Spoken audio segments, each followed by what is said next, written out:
Havia uma ilha, e nela uma bela vila, e nela umas belas casas taperas, e nelas uns homens e mulheres, perdidos e perigos muitos. Havia um homem que desdenhava dos rádios, mas se você chegasse por perto, ele queria consertá-los. Havia perdigotos que saíam da boca das pessoas e palavras purulentas, mas tudo era passível de se desviar. Havia um homem que gritava mentiras, sempre tão repetidas que todos já se acostumaram. Havia uma mulher que vendia água salgada e que todo mundo comprava porque não havia mais nada que se pudesse beber. Havia monumentos feitos de sal que o sol encandecia para que toda a gente se curvasse ao passar. Havia um manco que cantava canções e fazia profecias, mas seus braços foram arrancados e sua língua foi reduzida a não poder nem sussurrar.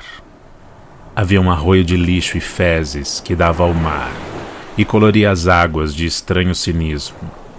Havia um pastor que lacrara a igreja com seus fiéis e até hoje ele predica em meio ao enxofre do templo. Havia um índio empalado vivo e pendurado no centro da pracinha.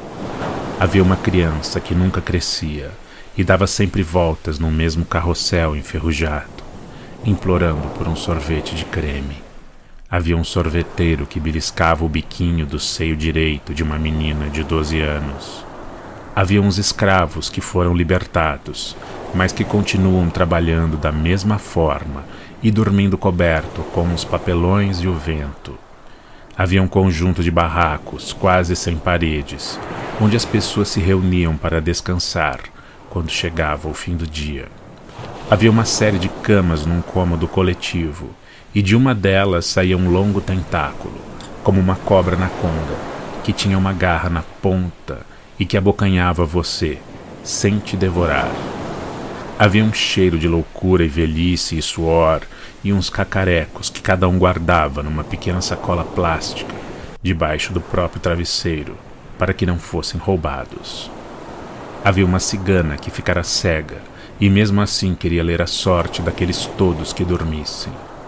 Havia entre os leitos pessoas que dormiam e que acabavam acordando de seus pesadelos, desesperadas, e às vezes outros vinham para as tentar consolar.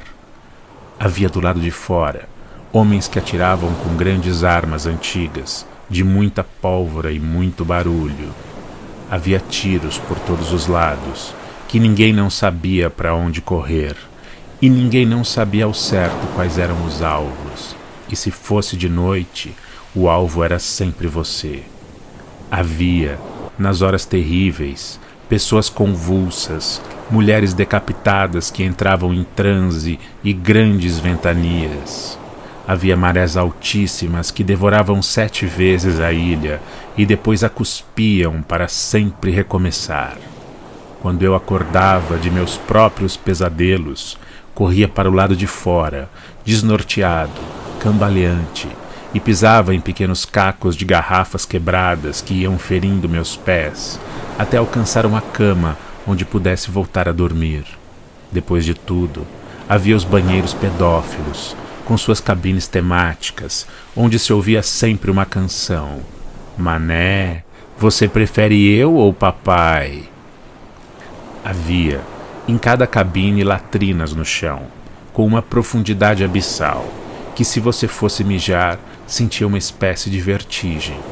Havia vasos diversos em cada cabine, cheios de fezes do tempo da colonização, que até dava asco saber da sua existência, dava asco dar a descarga, dava asco ouvir a canção de temática pedófila e dava asco não poder se mover.